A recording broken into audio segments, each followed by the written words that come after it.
Olá, pessoal. Sejam todas bem-vindas e todos bem-vindos a esse mini curso promovido aqui pelo Pós-Com. Meu nome é Rafael, professor do curso e atual coordenador. Até semana passada era adjunto, agora sou coordenador. Invertemos eu e Flávio. Muito obrigado por todos vocês e todas vocês que se interessaram, que vieram, porque o nosso curso, a gente acha que esse é um tema hiper importante, né, que faz parte da vida de qualquer cientista, né? A gente, muitas vezes, a pesquisa acadêmica, científica é um trabalho solitário, né, mas não precisa ser e não deveria ser, né? A gente tem que divulgar, a gente precisa conversar, a gente precisa estar aberto. Ciência se faz coletivamente, né?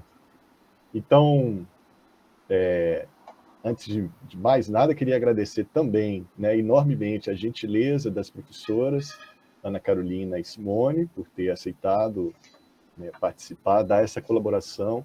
A professora Ana Carolina, parceira antiga aqui do nosso programa, né? Professora lá na UFG, mais uma parceira antiga nossa, e professora Simone Antoniassi. Eu vou fazer uma brevíssima apresentação das duas.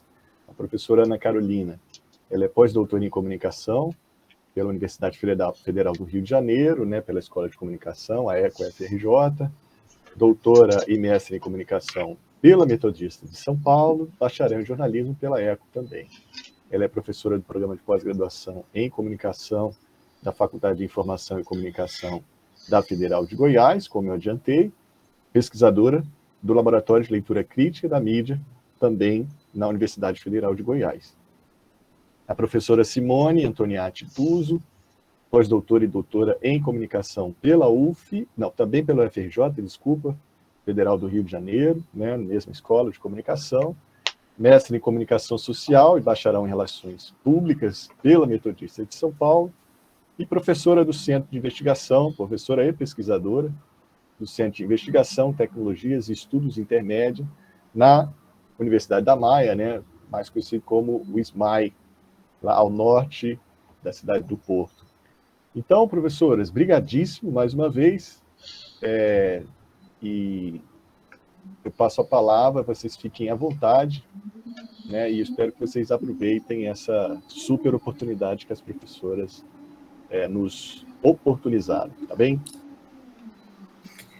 Rafael, que bom saber que você já é coordenador. Eu sabia que estava em transição, mas, antes de tudo, parabéns. Tá? É muito bom estar com vocês. Eu fico feliz em ver amigos, né? A Flávia, o Edgar, vocês são amigos, e também aí os alunos. E é lógico, a Simone e eu trabalhamos bastante juntos.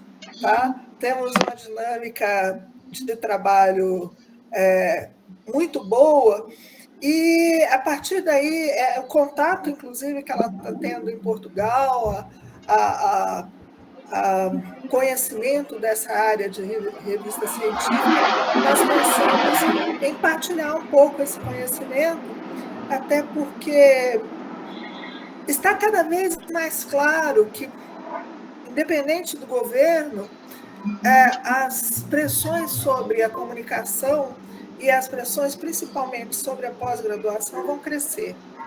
E pressões no sentido de apresentar resultados, o que para nós, né, o pessoal de outras áreas pode apresentar fórmulas, pode apresentar programas de computador, para nós são pensamentos. Tá? Mas não só o pensar e registrar esse pensamento na forma de textos científicos, de produtos que possam ser partilhados e avaliados, e é sobre isso que nós vamos falar aqui.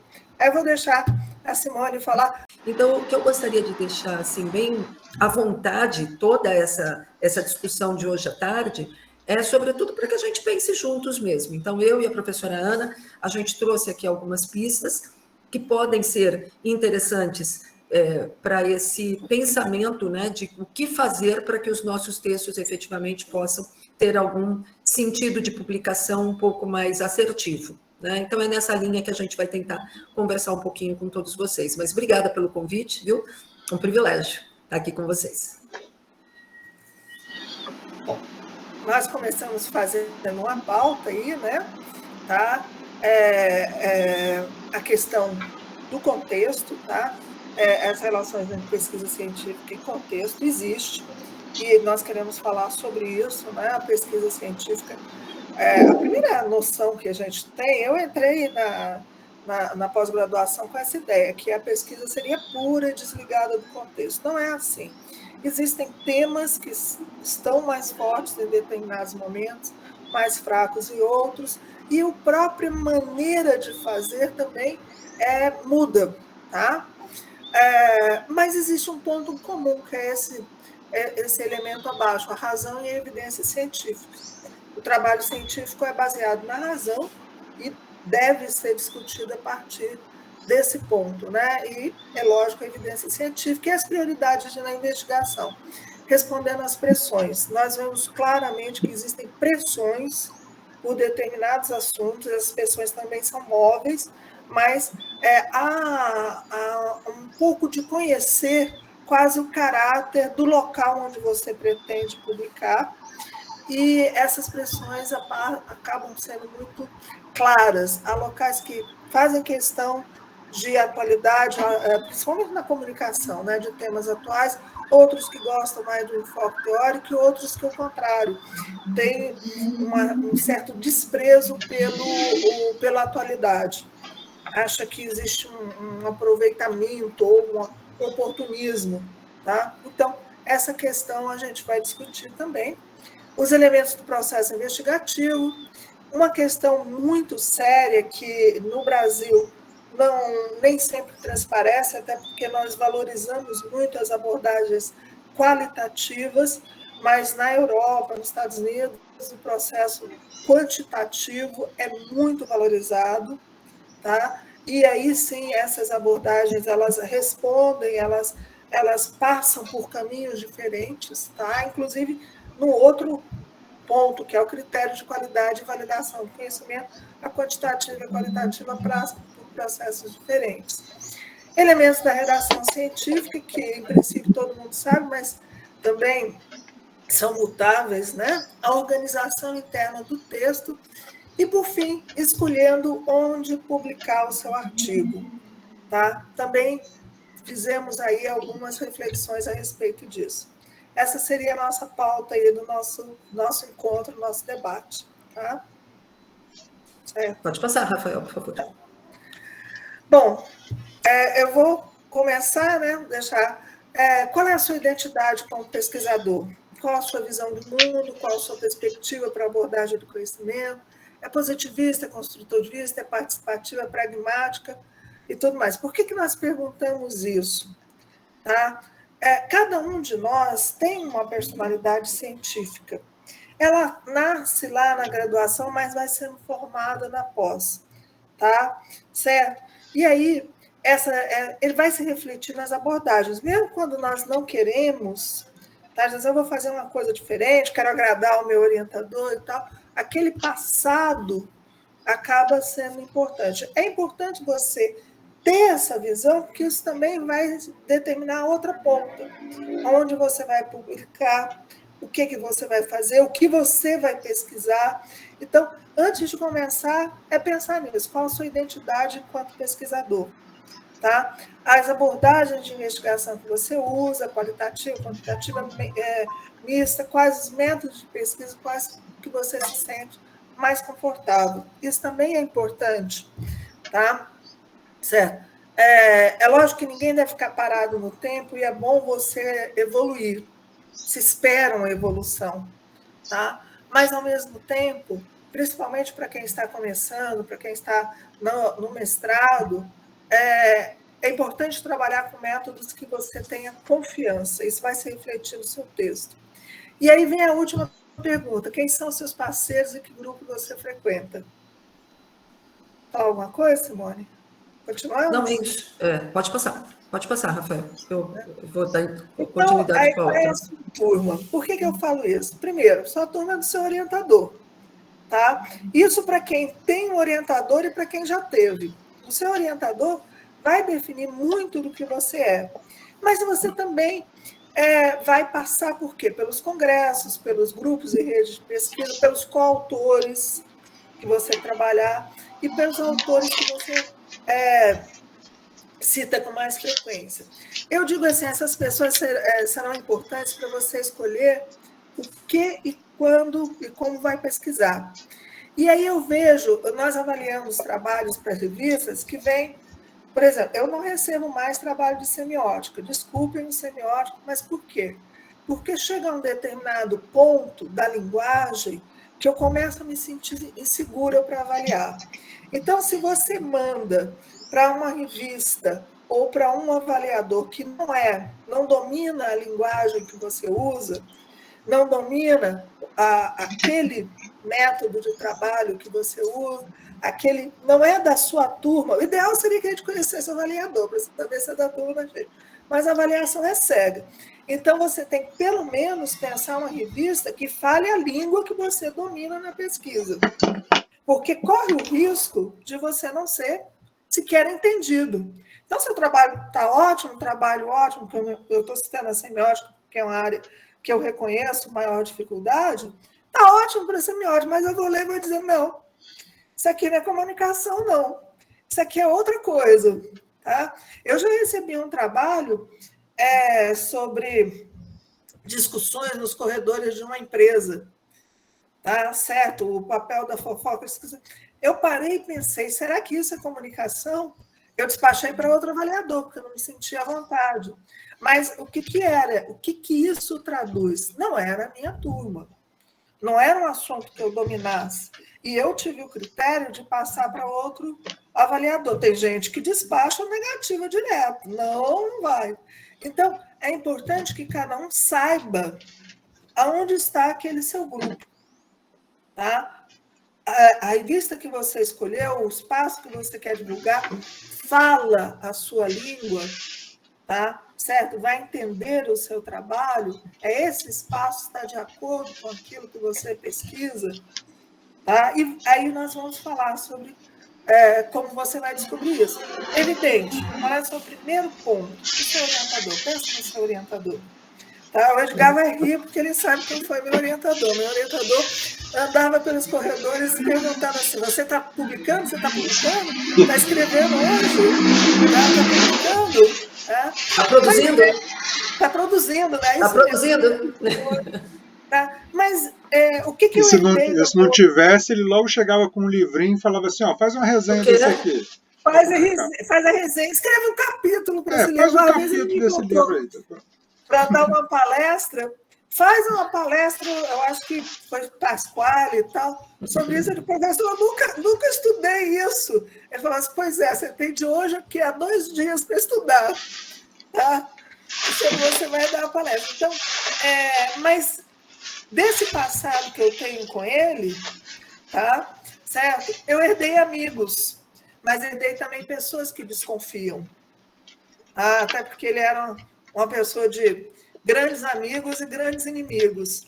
Então, eu sei que eu tenho um grupo ali que vai sempre lembrar de mim, olha, aquela ali é uma pessoa ligada a fulano de tal.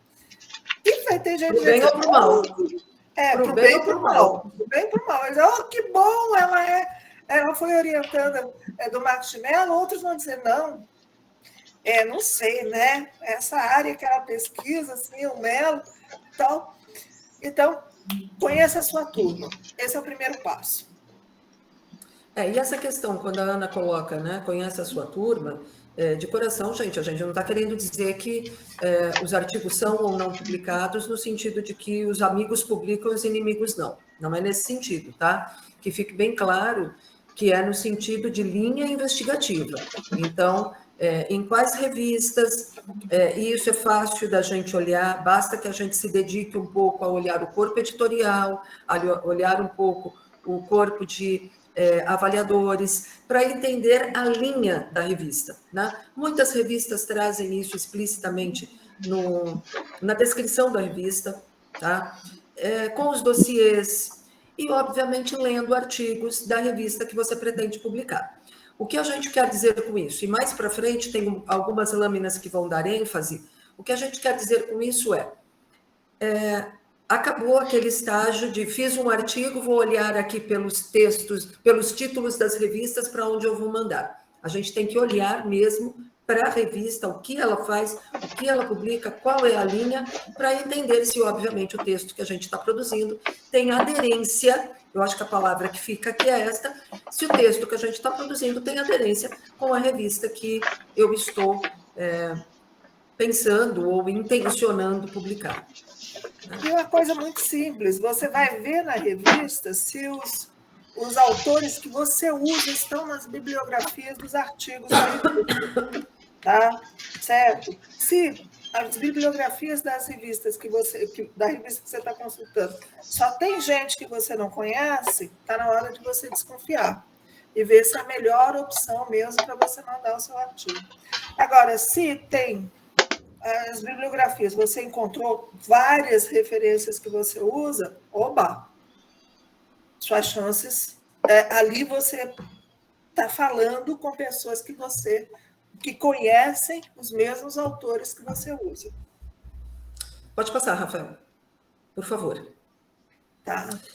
Essa lâmina é uma lâmina que, assim, eu acho que a gente pode prestar atenção só para dar um norte, que são essas questões mesmo sobre questão-problema, experiência profissional, quem vai fazer a leitura do seu trabalho. Então, a gente dividiu isso um pouco para criar aqui alguma pista, né, para facilitar um pouco essa escolha do investigador. Então, vamos ver aqui juntos.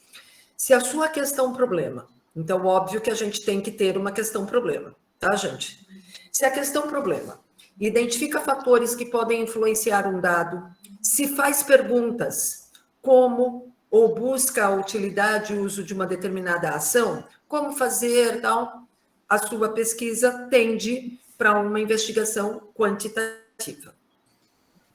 Envolve a compreensão de um conceito ou um fenômeno, quer descobrir quais são as variáveis que interessam examinar, então dão pistas para uma investigação qualitativa.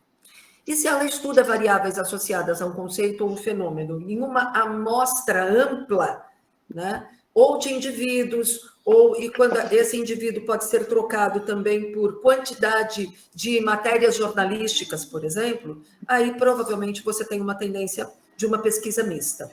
Então, são algumas pistas aqui para a gente imaginar se a pesquisa que eu vou fazer é quantitativa, qualitativa ou mista. Tá? Quer falar, Ana? Não, é isso aí. E você vendo isso, você também vai ver outro elemento, a sua experiência, a sua formação profissional.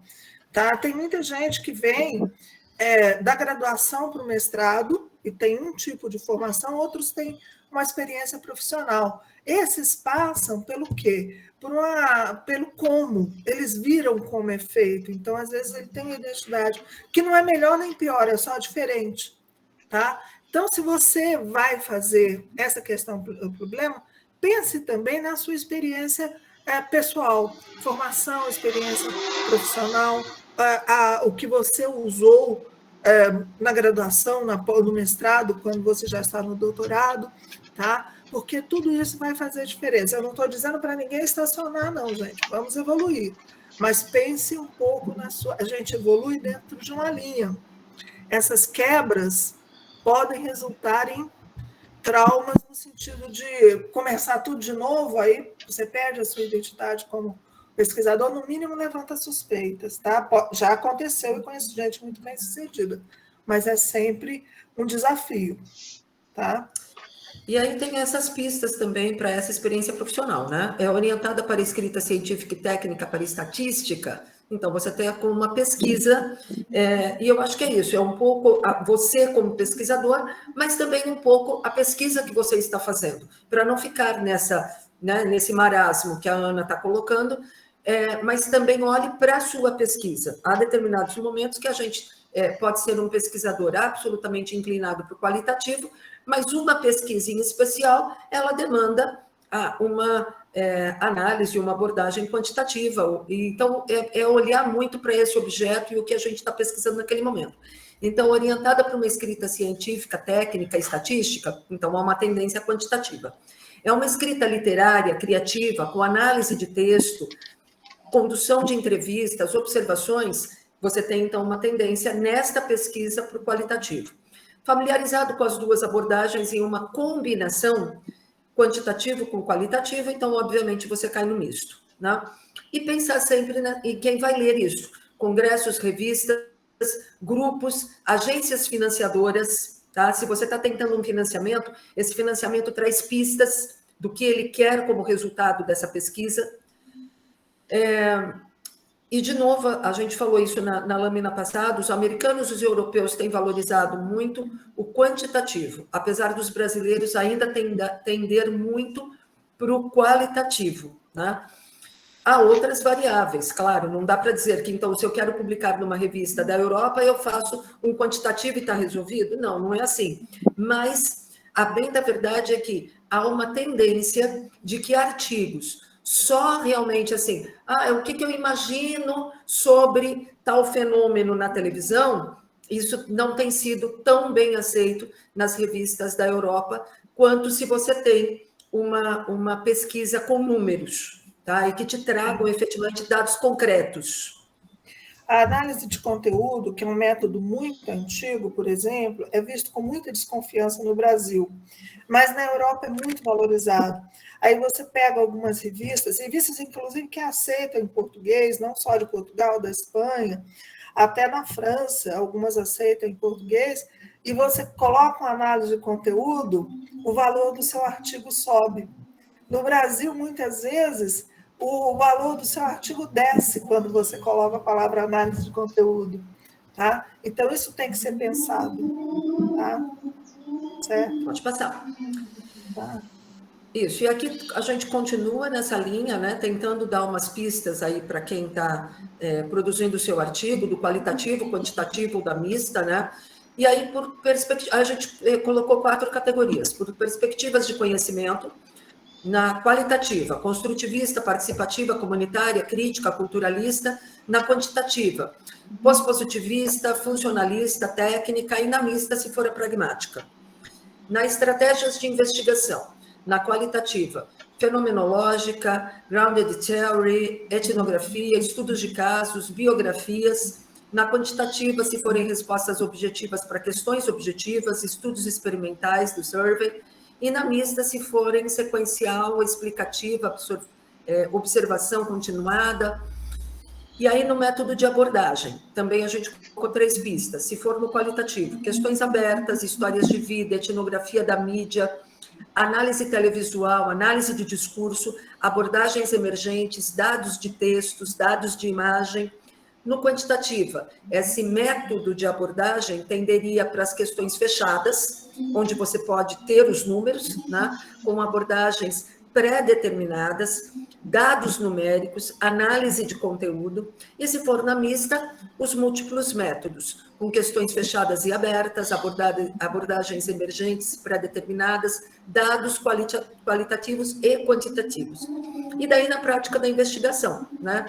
Também pistas aí para os 3 itens, né? Se for no qualitativo, recortes e amostragens específicas ou mais definidas, que envolve análises baseadas na experiência e interpretação dos dados. Se for no quantitativo, ele testa ou verifica teorias e identifica ou relaciona variáveis. Emprega procedimentos estatísticos também na análise de dados. E se for no mista, podendo integrar os dados dos diferentes métodos.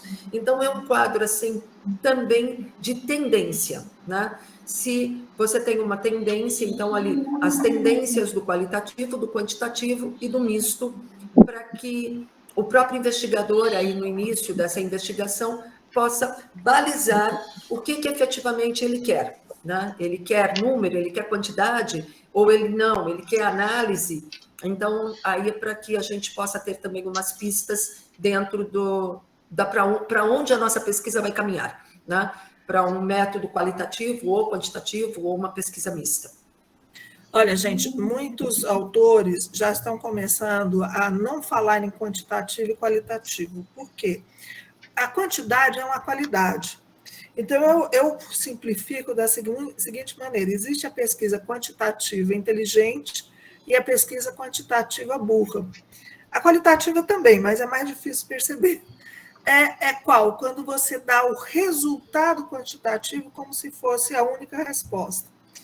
Toda análise quantitativa necessita uma explicação do quantitativo, tá? Certo? Então, ela não suprime uma Oi, análise apareceu uma desses dados, mensagem uma aqui dizendo que a compreensão mais gravação que ampla vai desses acabar daqui dados, a tá? pouco a transmissão. Mas ela que Que é o 10 foco minutos. da análise está nos dados obtidos, tá? Certo? Dados de Se alguma forma ela, numéricos, se tá? ela Ou criou que possam ser no da transformados em UFES, não números, teria tá? tempo.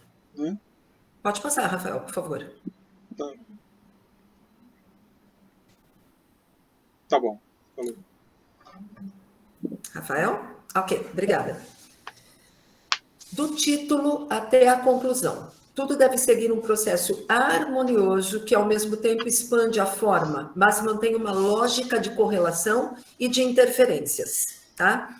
Então, gravem bem aí essa forma da natureza e é do começo ao fim, de fato, ter uma harmonia. É sobre isso que a gente vai falar na próxima Vocês tela, vejam né, que Ana? há linhas interligando, tá? Uma coisa está sempre puxando a outra, tá?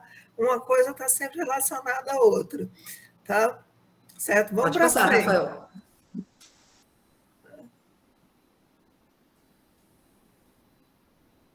Pode falar, Ana.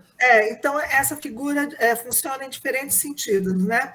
O título resume todo o trabalho. Ô, Ana, Desculpa, desculpa, Ana. Eu vou interromper.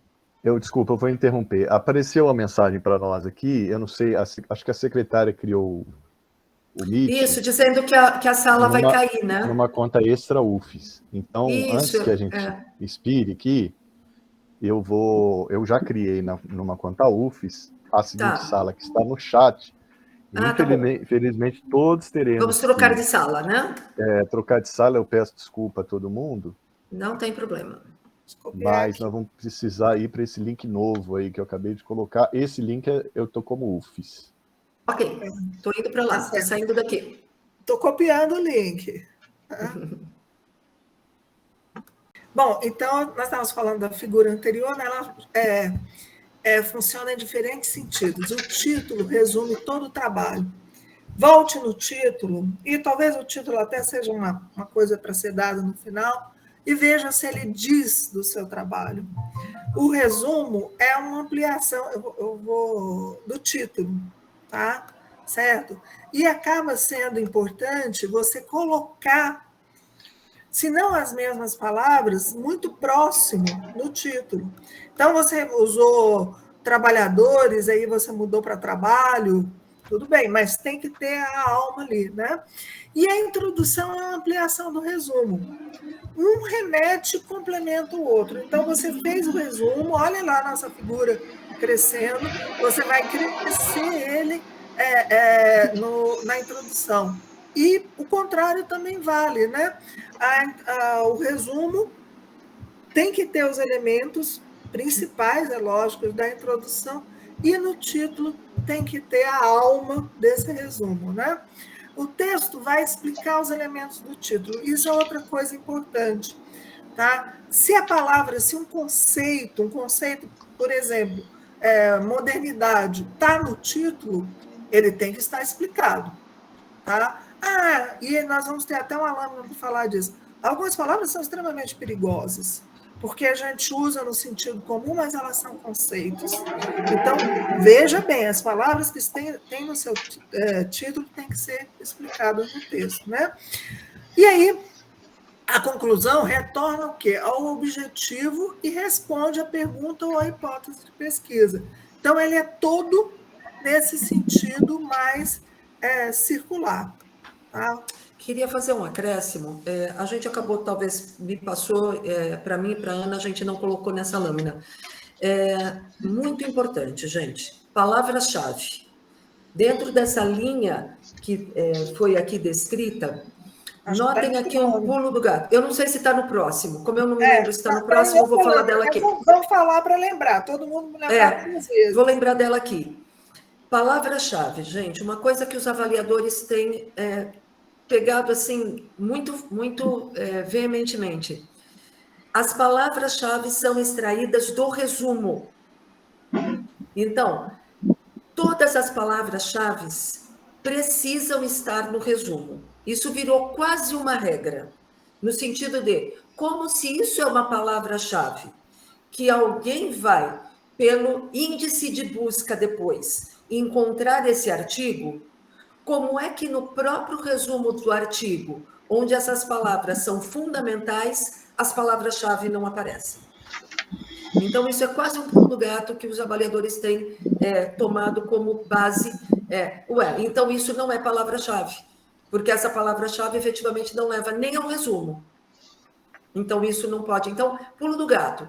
Palavra-chave sempre retirada do título e do resumo.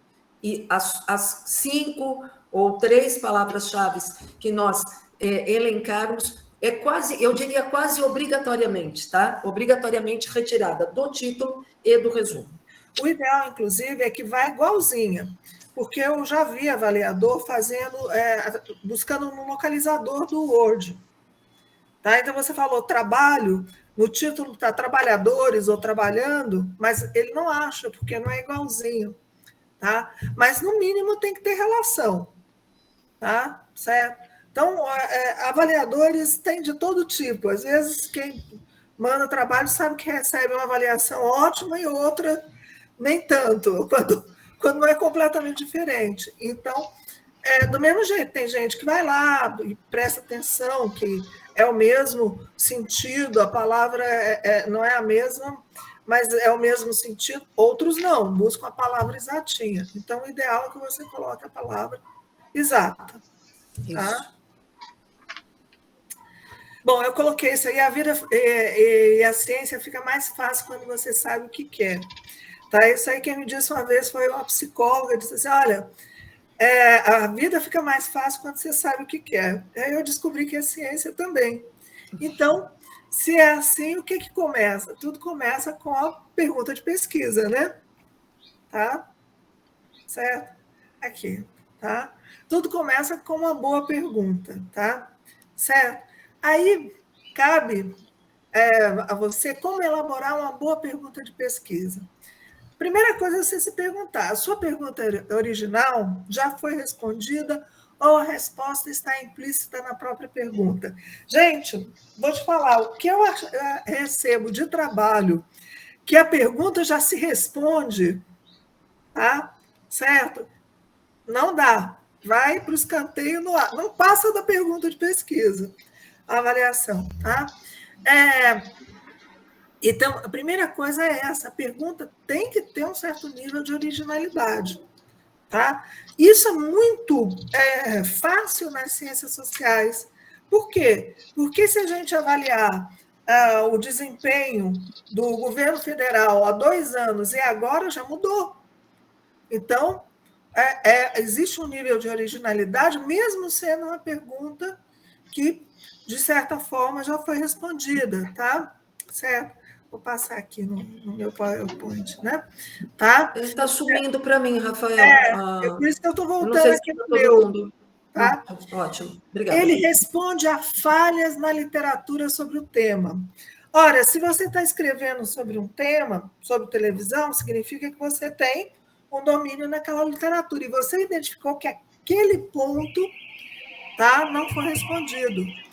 Certo? Então, tem muita coisa sobre TV a cabo, mas não tem sobre circuito fechado. Então, você vai dizer, olha, ali tem um buraco na literatura. Né?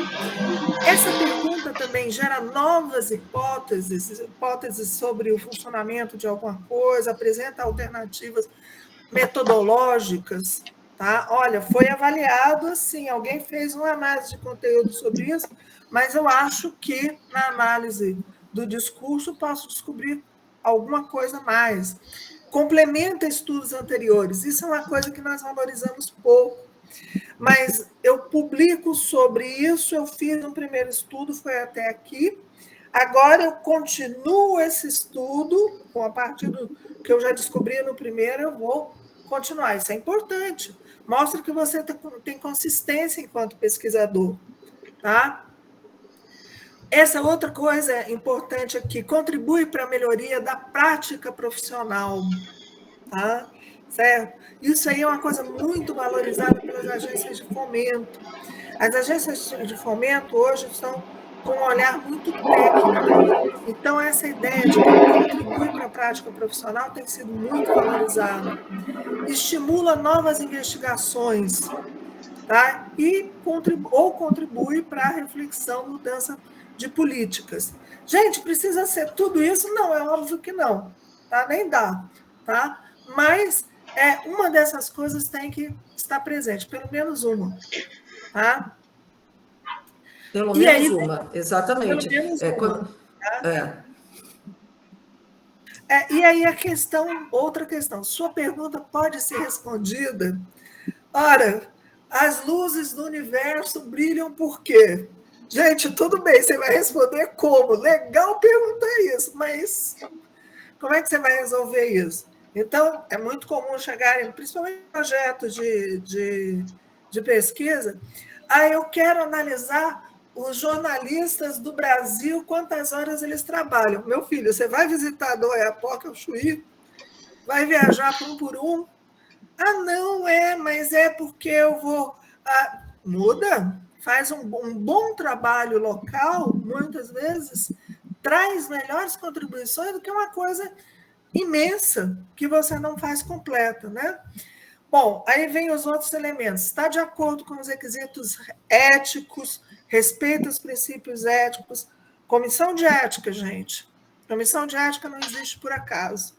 Tá? Certo? Se a sua pesquisa é interna, se ela vai ser publicada, muitas revistas, inclusive, exigem o parecer da comissão de ética. Tá? Certo? A questão de tempos e recursos.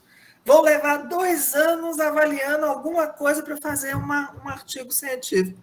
Sai dessa, meu filho. Em 2 anos você faz uma tese. Tá? Certo? Então, o tempo, o financiamento, as amostragens, outra coisa, também já tive isso. Eu vou no conjunto habitacional X, são 200 casas, eu vou bater em todas as casas para perguntar. Não vai. Não vai, porque não vai dar tempo, não vai conseguir. Então, seja razoável. Tá? Você tem tempo, você tem financiamento, você tem condições. Tá? Uma boa pergunta prioriza objetivos e estabelece os possíveis resultados de uma investigação. Não é que você vai condicionar, a pesquisa tem que responder isso, não. Mas ela vai ter uma resposta sobre isso. Sobre esse ponto. Ela vai me dizer alguma coisa sobre algo que eu especificamente já delineei. Tá? Sobre isso, inclusive, alguns pesquisadores, eu particularmente tenho trabalhado dessa forma de não construir hipóteses, mas de construir pistas. Então, não necessariamente você precisa construir hipóteses, mas você tem que ter uma boa pergunta, e esta boa pergunta vai te trazer uma gama de reflexões iniciais, que não precisa necessariamente serem hipóteses, tá? Mas ela tem que estabelecer quais são as pistas desse resultado de investigação.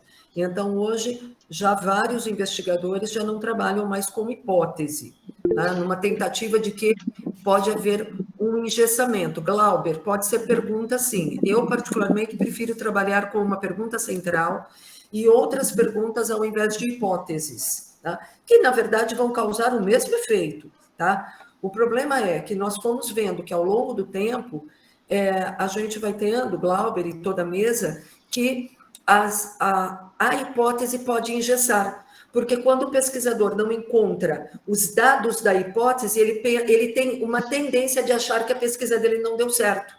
E não é verdade, porque a hipótese, obviamente, pode ser refutada. Pode ser refutada, é uma forma de conhecimento. Tá? Então, é claro, a hipótese refutada, sem problema nenhum. Só que muitos pesquisadores, e sobretudo os iniciantes, têm uma tendência a achar que a hipótese refutada é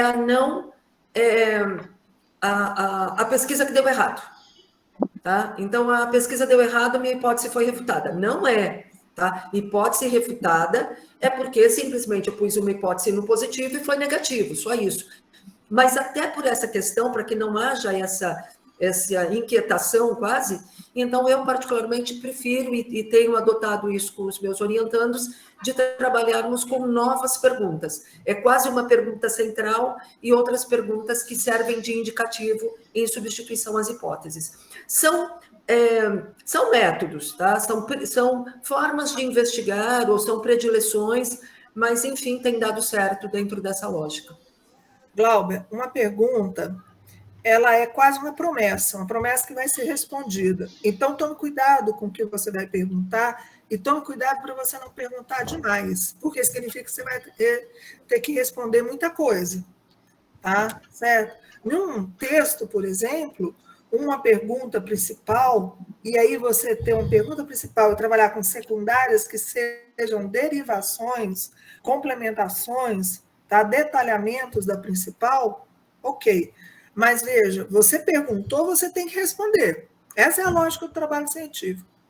Se você pergunta alguma coisa e não responde, seu trabalho não está bom. Então, cuidado com o que você pergunta e não pergunte demais. Pergunte aquilo que você tenha no trabalho condições de responder. Tá? Correto. Aqui a gente pensou um pouco na estrutura, né, do texto científico. Então, começando pelo resumo, o abstract, né? A introdução, que tem que apresentar o tema, o objeto, o objetivo, os problemas em estudo, as hipóteses ou questões, por isso que a gente coloca aqui como hipótese ou questão, a depender da linha, né, adotada pelo investigador, se vai trabalhar com hipóteses ou questões, objetivos de pesquisa, ou a gente pode também narrar isto, as minhas hipóteses, as minhas questões, os meus objetivos, a minha busca, tá? Então, a introdução tem que te dar essas pistas. E por estas palavras, o contexto, a justificativa, o método e a metodologia da pesquisa e os resultados esperados. A sua introdução tem que trazer isso. E algumas introduções, inclusive, não trazem só os resultados esperados, obviamente, mas também os resultados já encontrados, né? O resultado mesmo dessa pesquisa. O método, que é o método científico utilizado, a metodologia, a amostragem, os instrumentos, técnicas de análise, procedimentos, como investigar, quando investigar, onde investigar, quem investigar, e esse quem, obviamente, não está restrito a pessoas, né, mas é um quem jornal impresso, quem televisão, enfim, não é só gente, né? Quem aí é a fonte.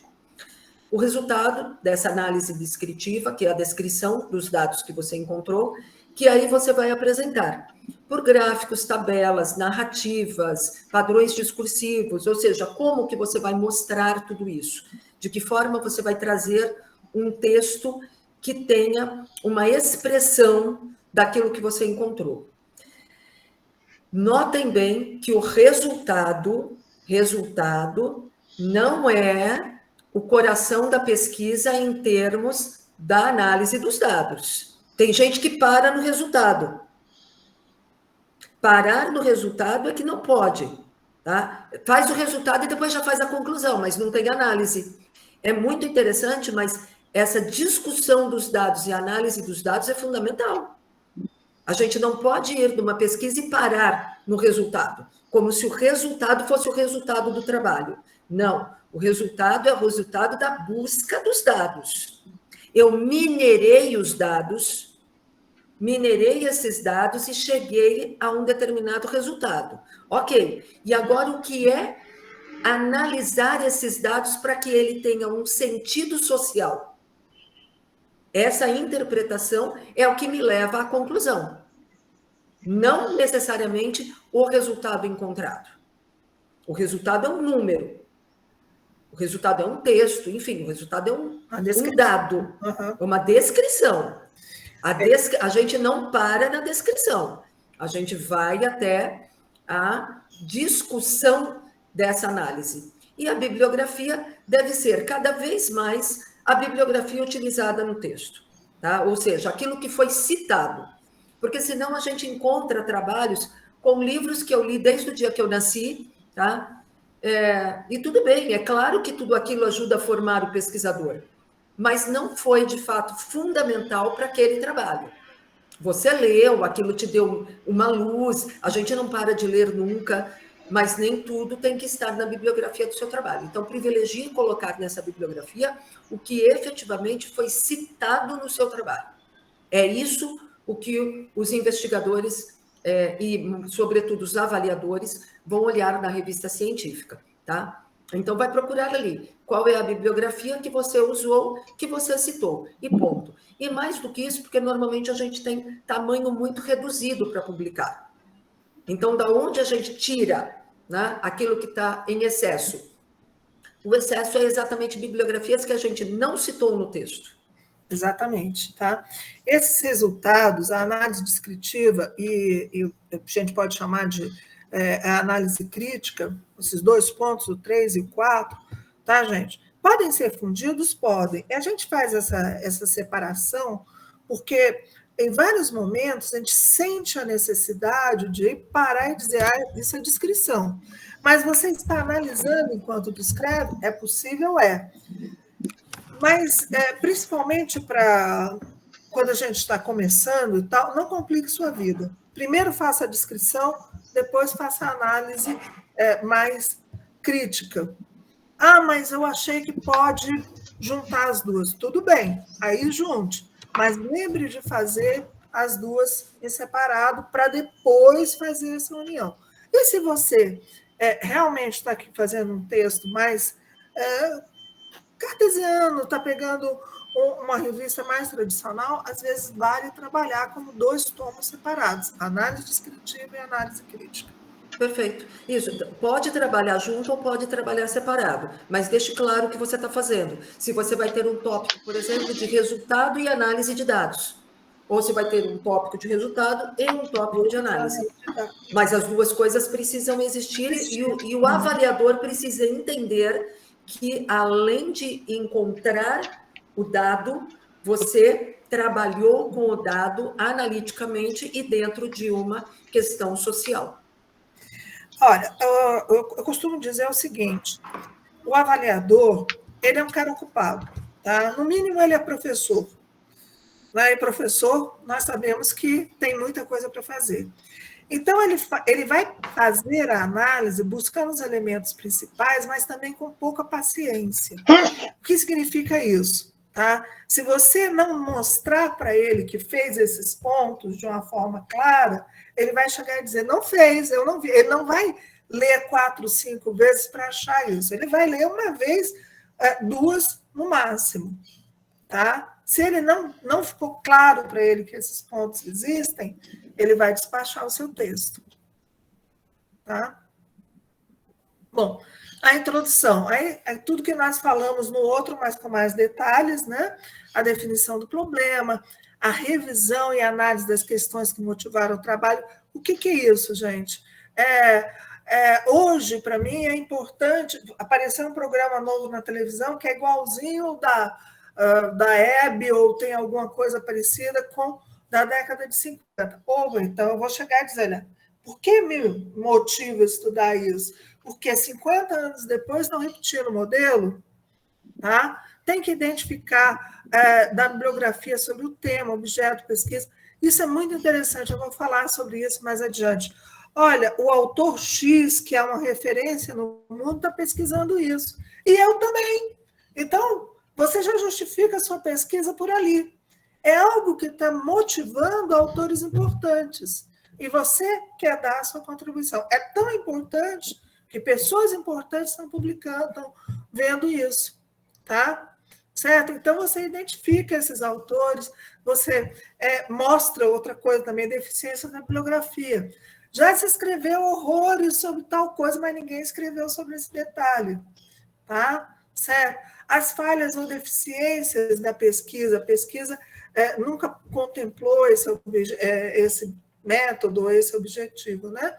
Tá? Muito claro, tem que estar muito claro os objetivos da investigação, a identificação, o método e da amostragem na introdução, mas a identificação, rapidinho, você não vai escrever a metodologia toda, você vai fazer uma identificação. e as conclusões que você pode esperar desse trabalho, né? Pode passar. Gente, se tiverem dúvida, vão perguntando, né? Construção dos componentes para a introdução. O que será estudado é o quê? De que forma o trabalho será desenvolvido, como, a amostragem, quem, o período e o contexto é o onde. Por que eu fiz isso? São palavras que estão desde lá dos estudos funcionalistas como elementos de trabalhos, né? De pesquisa científica. As dicas. Use palavras como propósito, intenção, objetivo, para chamar a atenção do avaliador. Esse trabalho tem o propósito de, tem a intenção de, tá? Certo? Separe sempre o objetivo em um parágrafo específico. Dedique um parágrafo para o objetivo. É como eu disse, o leitor, esse avaliador, é uma pessoa de pouco tempo. Se ele for botar o objetivo dentro de um parágrafo enorme, falou da morte da bezerra, no meio está o objetivo, e volta para falar como o bezerrinho era bonitinho, o cara vai dizer, li o começo, li o fim e não achei nada no meio. Tá? Então, separe o objetivo em um parágrafo específico, facilite a leitura. Use verbos de ação, descrever, compreender, desenvolver, descobrir, relacionar. Mostre o que você está agindo no trabalho. Isso aí também é um elemento importante. Privilegie a linguagem neutra, por exemplo, explorar os conteúdos do telejornal, em vez de explorar conteúdos bem-sucedidos do telejornal. Essas qualificações é o mais bonito, é o mais feio, então, você pode até usar lá na conclusão de acordo com a sua pesquisa, com os métodos que você utilizou, mas não nesse momento da introdução. Isso aí é responder a pergunta. Se você vai perguntar se os conteúdos são bem-sucedidos, você já vai dizendo que vai explorar os conteúdos bem-sucedidos, então você já sabe quais são, para que pesquisar? Tá? No caso de estudos qualitativos, é importante destacar na introdução o conceito ou fenômeno no qual o estudo se baseia. Por exemplo, nesse estudo, usamos a definição de X, que se refere à mediação como, tá? Eu vou falar sobre isso depois. Conceitos na área de ciências sociais e ciências sociais aplicadas são muitos, tá? Então, alguém usa mediação com o conceito X, outro usa mediação com o conceito Y, isso tem que ficar claro. E aí é importante, muitas vezes, usar um autor de referência. Tá? Um autor que é reconhecidamente significativo na área, usou o conceito X e você vai usar o conceito dele. Tá? Agora, eu vou fazer um estudo sobre mediação. Espera aí. Mediação, me desculpe, mas tem 5 conceitos. Você dizer que vai fazer um estudo sobre mediação, eu não sei de que mediação você está falando. Tá? Então, nesse estudo, usamos a definição de fulano. Tá? Certo. Vamos lá. A formulação do objeto de estudo. Simone, você quer continuar? Posso continuar? Eu queria só pedir licença aqui, fazer um comercial, Ana, porque daí dá para a audiência também, se quiser checar um pouco mais sobre isso. Eu tenho um site chamado simonetuso.com, onde vocês vão encontrar a minha produção e da Ana, tá? E nessa produção, então, livros, artigos científicos, trabalhos apresentados em eventos, capítulos de livros, tudo que a gente deu conta de produzir está nesse site, em PDF, obviamente de forma gratuita. Muitos livros que a gente produziu na própria UFG, tem livros lá de 2 cursos que a gente... 2 livros de um curso que a gente organizava, que era de assessoria de comunicação e marketing, e um livro em especial chamado Os Sentidos do Impresso, tem um capítulo de metodologia. E esse capítulo de metodologia, ele traz um pouco esse passo a passo também desse método do quem, quando, onde, né? Dentro dessa linha que a gente está colocando aqui agora. Então, para conseguir olhar um pouco mais, é lógico que esse PowerPoint pode ser depois socializado com vocês também, mas, além disso, também dê uma olhada no site, que tem, e sobretudo nesse livro em especial, Sentidos do Impresso, tem um capítulo de metodologia que trata um pouco desses assuntos que a gente estava narrando, que é exatamente esse ponto agora dessa aula que a gente está referenciando. Tá? É só para não esquecer, tá bom? Tem um canal também no YouTube que tem aulas.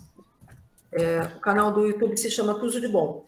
E lá também tem umas aulas, tem aula minha, tem aula da Ana, no sentido de aulas que também podem trazer um pouco mais essas referências para quem quiser depois também continuar ouvindo a gente, tá? Só para não esquecer de deixar aqui registrado. E aí a formulação do objetivo de estudo. Essa formulação do objetivo de estudo faz relação com as lâminas primárias, as primeiras lâminas que a gente colocou, onde tinha a questão do qualitativo, do quantitativo e do misto, tá? Então, o propósito deste, dentro do qualitativo, onde eu vou fazer um estudo de caso etnográfico, compreender, explorar, descrever e trabalhar, sobretudo, o fenômeno, tá? No quantitativo, eu vou trabalhar um estudo experimental com uma pesquisa por inquérito, comparar, relacionar, examinar efeitos, variável independente, variável dependente. Então, aí a gente também coloca essas pistas para vocês linkarem com aquela primeira lâmina, que também está bem divididinho sobre qualitativo, quantitativo e misto, agora especificamente sobre o objeto do estudo. E a mista, né? A primeira fase, a segunda fase, então no misto a gente também pode ter essas características de que foi mais de uma fase de coleta de dados, mais de uma fase de investigação, para que eu efetivamente chegasse na minha resposta da pergunta, e essa resposta da pergunta precisou de um método misto. Tá? Muita gente trata isso como triangulação. Há pesquisadores que vão tratar isso como triangulação. Tá? Então, nesse processo de triangulação, que pode ser uma combinação dos métodos qualitativos e quantitativos, mas que também pode ser uma triangulação de métodos quantitativos, mais de um método, tá? Mais de um método quantitativo, que leva a coletas diferentes para completar uma determinada busca, tá bom? Então, método qualitativo, método quantitativo, método misto, triangulação do quantitativo com o qualitativo ou triangulação de multimétodos de coleta. Exatamente. Tá ok? Bom, pode passar, Rafael. Vamos lá. Bom, gente, há uma diferença, e é importante pensar nisso, aqui, saiu, entre... Nossa, mãe, saiu aqui. Eu vou aqui, Ana. É o método metodologia, o método de abordagem, tá? Então, o método como um conceito amplo e diz respeito à abordagem geral do trabalho. É crítico, é funcional, é culturalista, tá? Metodologia é o conjunto de elementos que definem a forma que o pesquisador vai se aproximar do tema e do objeto pesquisado. E o método de abordagem, os instrumentos, técnicas, aspectos práticos que possibilitam a aproximação com a amostra a ser estudada. Tudo isso tem que estar bem claro no texto. O método, metodologia e método de abordagem não são a mesma coisa, mas eles formam um casamento perfeito a 3, tá? Certo? Uma homenagem que tem que dar certo. Se um não complementa adequadamente o outro, fica capenga o trabalho. Mas, de alguma forma, tem que estar ali definidos os 3, certo? Um deles, quando não se encaixa, acaba o trabalho todo. Tá? Podemos passar também. Vamos lá, vamos em frente, Rafael. Né? Análise e reflexão. Tá? Você pode começar a análise e reflexão, e às vezes é interessante você exemplificar. Já foi feito um trabalho assim, já seguindo esse caminho, eu vou fazer a mesma reflexão. Mas, de alguma forma, você também tem que identificar os componentes do objetivo de investigação, tá? E os conceitos numa revisão da introdução. Lembra do nossa figurinha que vai crescendo? Ok? Os conceitos que estão citados na introdução tem que estar ou na metodologia ou na reflexão. tá? Você citou na introdução, em algum lugar você tem que ampliar, tem que esclarecer, tem que deixar mais aprofundado aquele conceito, tá? Tem que trazer ele de novo. Tá? Bom, essa revisão de literatura, base teórica, metodologia, método abordagem, tudo pode ser um tomo só, mas tem que ter alguns elementos, né? Certo? Quais são esses elementos? Tem que identificar os conceitos elementares para o trabalho. Se o seu trabalho é sobre mediação, você tem que dizer o que é mediação, tá? Certo? Você tem que citar literatura útil para o desenvolvimento desse trabalho. Fulano vem pesquisando isso no livro tal, ok. É útil, tá? Certo? Você pode até, dependendo do tipo de trabalho, se for um trabalho mais longo, comparar. Olha, fulano diz que é isso, mas eu, nesse trabalho, vou dizer que é aquilo. Se tiver espaço, porque essa é a primeira coisa que a gente corta. O fulano diz, mas eu não me interesso por fulano, eu não me interesso pelo que eu estou usando, fica só no que você está usando. Tá? Então, você vai dos grandes conceitos, ou conceitos centrais que definem o tema, tá? A relação entre os conceitos, que é o que eu falei, fulano diz isso, Beltrano diz aquilo, ou você pode evoluir, foi feito o primeiro trabalho dizendo isso, mas agora se complementou aquilo, tá? E tomar muito cuidado de não se contradizer. A relação entre os conceitos, televisão é para o lazer, mas o telejornalismo é para a informação, como um interfere no outro. O que é errado é você chegar e dizer assim, a televisão para o lazer, mas tantas pessoas usam o telejornalismo para informação. Mas, espera aí, o telejornalismo está dentro da televisão, então uma coisa contradiz o outro. Você tem que criar um elemento de ligação. Tá? A telejornalismo é para informação, mas a televisão é para o lazer, então isso contamina o outro de tal maneira. Tá? Você faz uma relação. Autores que tratam desse conceito e a diferença entre eles. O autor deve deixar claro qual o conceito que vai utilizar e por que ele é melhor ou mais adequado para a sua pesquisa ou trabalho científico. Olha, esse é melhor para mim porque trata de tal forma, se dedica objetivamente ao meu objeto, trabalha numa linha mais crítica, enfim, tem que deixar claro porque que vai ser usada aquela literatura. A literatura selecionada deve ser recente, o ideal é nos últimos 10 anos. E, olha, já tem revista que pede 5 anos. 5 anos, Muita revista já está pedindo 5 anos. 5 anos. Agora, tem os clássicos, tá? Você vai citar Foucault. Pelo amor de Deus, né, gente? É um clássico, então aí justifica. Tirando isso, literatura atual. Tá? Certo? Preste atenção. Como é que você vai fazer isso? Tá? Você vai ver na revista, primeiro, se no próprio norma para os autores, às vezes ela diz. Se não diz, olhe os artigos dessa revista. Tem muita gente, só tem citação dos últimos 5 anos, ou isso é uma dica para você. Pode passar, vamos lá, né? Tá? Aqui. Esse é um palhaço no Kremlin, eu fiquei em dúvida se eu ia usar, mas é título mesmo de um artigo. Tá? Você já sabe que o cara ali está com abordagem crítica.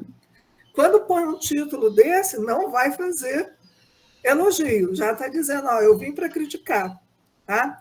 O outro artigo, ao mesmo tempo, foi sobre a importância política das relações Brasil-Rússia. O que ele está dizendo? Importância política. Serve para que essa relação Brasil-Rússia? Já é uma abordagem funcional. Ele está buscando utilidades. Tá? Aí a dica, defina um título provisório desde o início do seu trabalho. Tá? Ele vai possibilitar que você tenha o foco da sua investigação. Chegou lá no final, tá?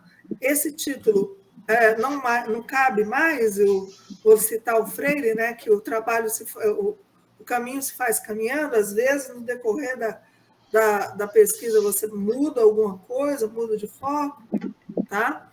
Você pode mudar, mas faça um título provisório. Tá? Um título pode e até deve ter um elemento chamativo, mas cuidado aí, lógico, para não cair no ridículo, né? Aí eu cito um texto que eu e a Simone fizemos, foi um telejornal bom para cachorro. É um estudo sobre como o telejornal está trabalhando a questão da modernidade e as novas relações familiares. Tá? E nós percebemos que nessas novas relações familiares, o animal doméstico tem uma posição central. E ele sempre aparece de forma positiva no telejornal, mais do que os humanos. Os humanos roubam, os humanos trapaceiam, são corruptos. O cachorro não, o cachorro serve para vigiar o aeroporto, espantar as aves, né? Serve para buscar corpos nos desastres. Tá? Então, o cachorro era bom dentro do telejornal. Os humanos não, os humanos estavam 90% em posição negativa. Tá? Isso mostra uma nova família, um novo modelo de família. Então, o ponto central do nosso trabalho era a questão dessa nova família, dessa modernidade que se chama, que traz novos modelos familiares, né? E aí, outro também, que essa aí foi a revisora, a pessoa que mandou para a gente. A gente colocou o título Jornalista sob Ataque.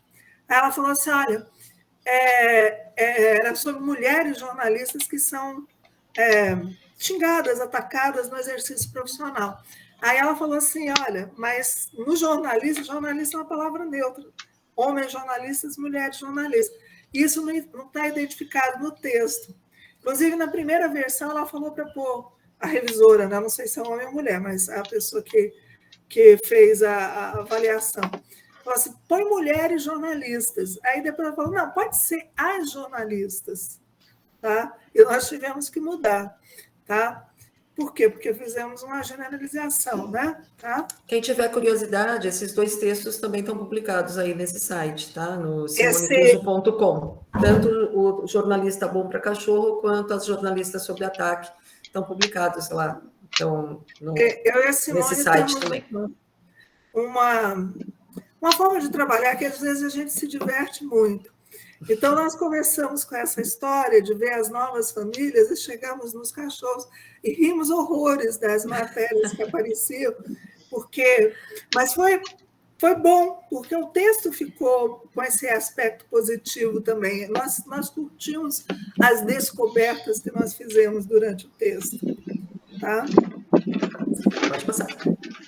Então, o título deve estar focado na noção central do trabalho, ser breve e sem palavras desnecessárias. Estudo sobre, pesquisa com, tá? Pesquisa, isso. Pronto. Tá? Ser único ou duplo. Duplo, no caso, que é 2 pontos. Tá? Evite vírgulas, outros elementos. Algumas revistas até proíbem. Tá? Ter, no máximo, 12 palavras. Pode passar. Os critérios para verificar a qualidade do texto. Essa questão da validação ou verificar a qualidade do texto é uma coisa que no Brasil é pouco falado, é feito, mas é pouco falado, feito talvez de uma forma mais orgânica. Nos Estados Unidos, na Europa, eles fazem muito, eles voltam o texto para ver esses elementos. Contradições internas.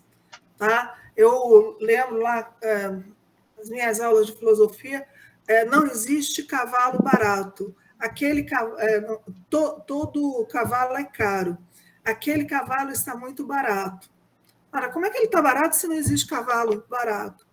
Tá? Essas contradições parecem coisa à toa, mas isso é visto ainda mais. Agora existem até programas que veem isso automaticamente. Tá? Cuidado com as contradições, é muito comum ter contradições. Tá? Os resultados obtidos podem ser generalizados. Tá? Então, a gente fala, olha, esse modelo de programa de televisão ou essa proposta de metodologia pode ser aplicada em outros momentos. Tá? E flexibilidade. Se outra pessoa fizesse o mesmo estudo, ela obteria os mesmos resultados. Fiabilidade. Fiabilidade, tá?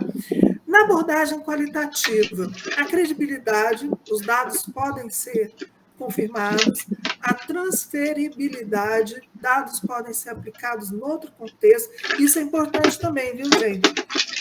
É comum você pegar dados de outro texto e usar para validar os seus dados. Olha, fulano já percebeu isso e assim, e eu percebi isso. Ou você até transfere esses dados. Eu estou trabalhando com dados que fulano pesquisou. A questão da triangulação apresenta os fenômenos de modo completo, porque os métodos e materiais são adequados.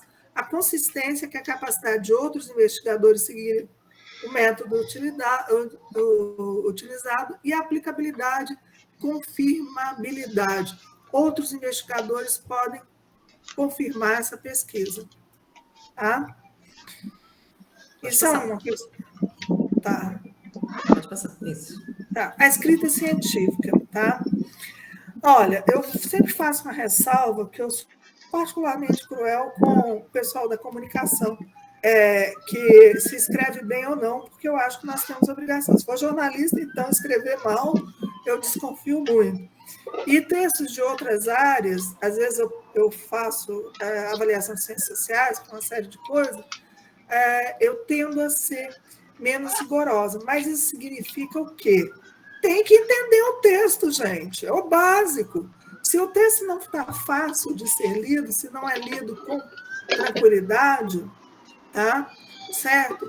É porque alguma coisa está errada. A pessoa não tem domínio daquele assunto. Quem tem domínio do assunto consegue escrever com facilidade sobre aquele assunto, né? Certo? A legibilidade do manuscrito quer dizer a qualidade do texto.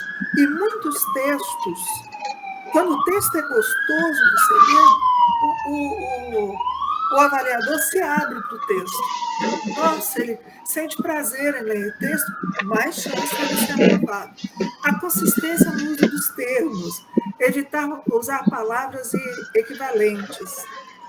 Palavras equivalentes ou sinônimos, tá? E a coerência, repetir a referência a variáveis, um propósito de estudo ao longo do manuscrito, ficar repetindo as mesmas variáveis. Eu já vi texto que repete até citação, tá? Certo? Então, o que você faz? Faz o seu texto, não é bom. Volta e faz, elimine palavras desnecessárias. Se você desconfiar que um trecho está muito longo, leia em voz alta, riscando a palavra desnecessária. Se faz sentido, é porque ela é isso aí, desnecessário. Elimine frases redundantes ou excessivamente usadas. Tá? Isso é outra coisa. Passa um parágrafo explicando alguma coisa, aí faz uma última frase explicando a mesma coisa. Será que precisa mesmo? Corta, tira, leia em voz alta. Não precisou, aquela frase é inútil. Tá? Cuidado com excesso de citações ou citações muito longas. Isso é outra coisa também. Citação, gente, não é texto. Citação é citação. Ela tem que corroborar o seu texto, tem que acrescentar alguma coisa ao seu texto. É uma ideia que você está usando e você cita, porque é um respeito ao autor, tem que ter mesmo. Mas se você tem uma citação enorme, muita gente faz aquelas citações de 10 linhas, primeiro, parece que está ocupando espaço, está enchendo linguiça, não tem nada a dizer e está usando a citação. Depois, o texto é seu ou do sujeito que escreveu e você está citando? A citação tem que ser coerente. Põe um limite nas suas citações. Tá? Use a parte que interessa. Tá? Sempre que possível, né, use o verbo no presente e privilegie a voz ativa, tá? Na introdução e na discussão. A voz passiva pode estar presente no método, na metodologia, na revisão de literatura, que aí você está falando dos outros. Tá? Fulano fez isso, fulano fez aquilo. Na introdução e na conclusão, são suas. Você está dizendo alguma coisa. Então, use a voz ativa. Eu acho que tem uma questão que talvez possa ajudar nessa... são chaves, né? Tanto as citações quanto as imagens, eu acho que aqui vale uma coisa bem interessante. Citações e imagens, elas não servem para ilustrar, elas precisam fazer parte. Então, tenha sempre em mente isso. Essa ilustração, ela só ilustra, tá? Essa ilustração, ou ela faz parte. Então, tanto quando a gente imaginar uma imagem ou um texto, né, adotado de um outro autor, aquilo não pode ser um apêndice, nem um anexo. Ela tem que entrar no texto, ela tem que estar compondo o seu texto. Aquilo não pode. A Ana acabou de falar várias coisas no sentido dele. Se eu ler o meu texto sem aquilo, ele faz o mesmo sentido? Faz. Então não precisa. Aquilo é um apêndice. E eu não preciso o meu texto cheio de apêndices. Então, tanto uma ilustração quanto uma citação, elas precisam fazer parte. Coloquem isso como talvez uma regrinha aí, que isso ajuda a pensar se realmente eu devo colocar ou se aquilo está a mais. Bom, aí, gente, vem algumas outras coisas que dizem respeito a essa, né? Tá, pode passar para a gente?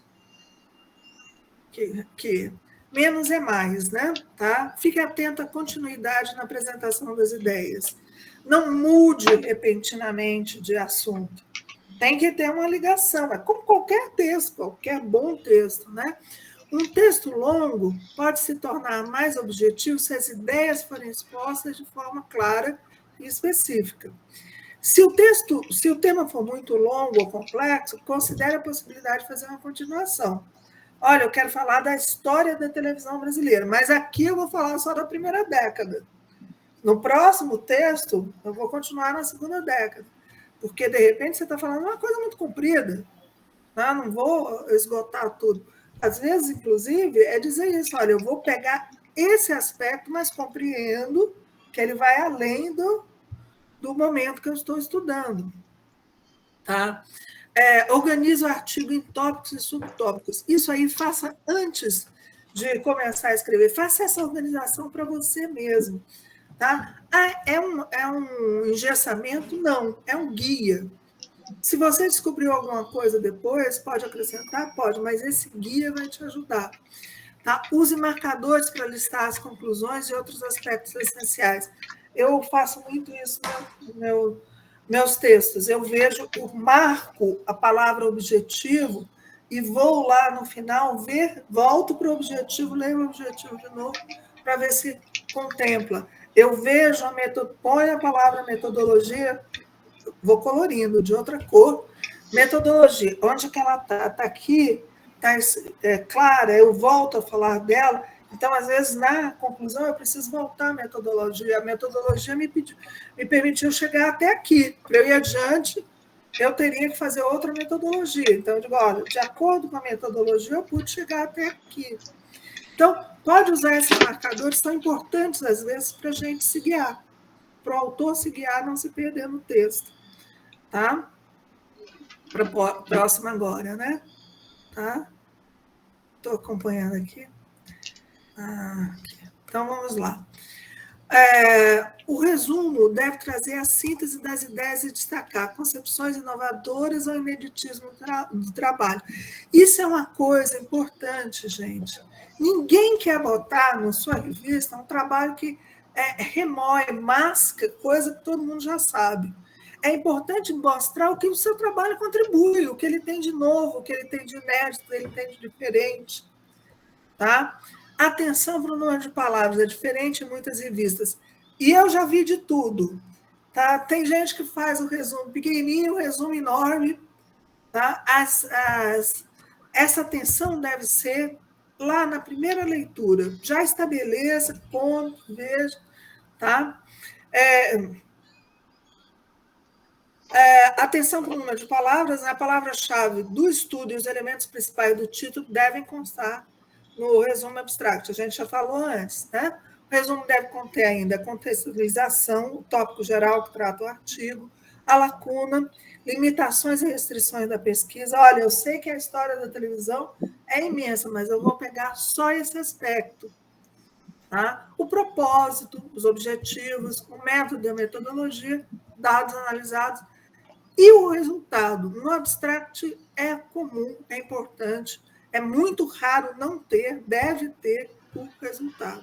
Na introdução, não. Na introdução são os resultados esperados. Tá? Pode passar.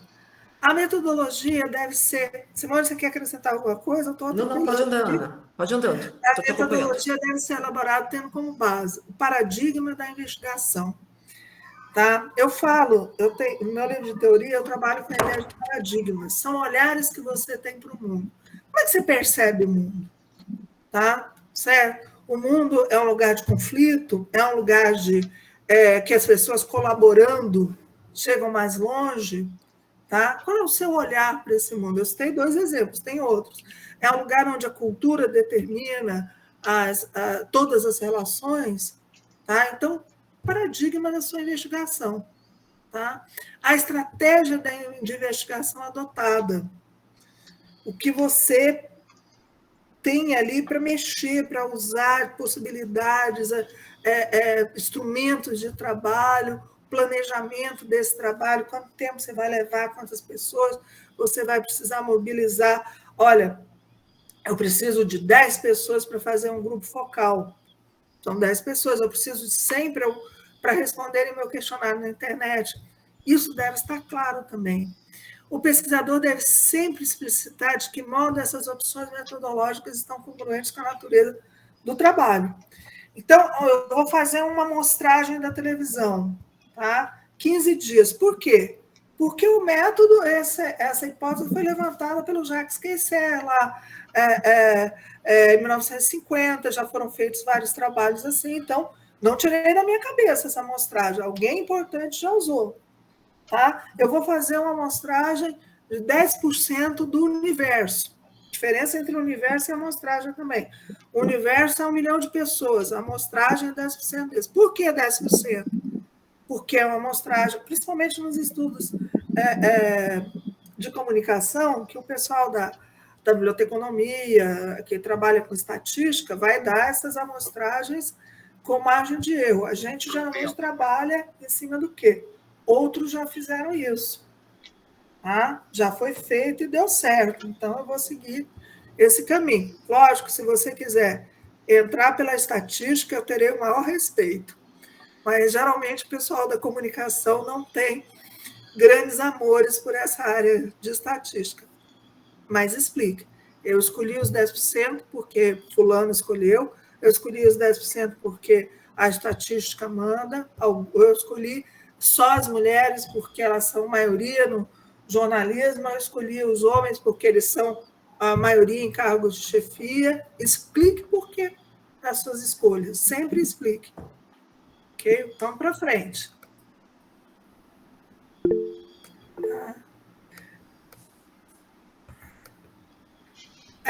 A metodologia deve deixar claro. Ana, temos uma mão levantada. Opa! Ana Lima. Pode falar, Ana. Ana Lima.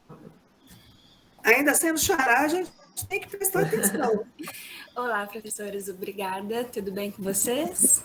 Tudo bom? Eu estou com um probleminha justamente nessa questão da amostragem, que estou começando agora com uma pesquisa, e aí a ideia é que eu, por exemplo, pegue algumas edições de uma revista que é mensal, e eu quero fazer uma análise de um determinado ano. Então, eu tenho 12 exemplares dessa revista nesse ano. E aí eu não sei como que eu poderia justificar quantas revistas eu deveria escolher porque eu gostaria que a minha amostragem fosse representativa.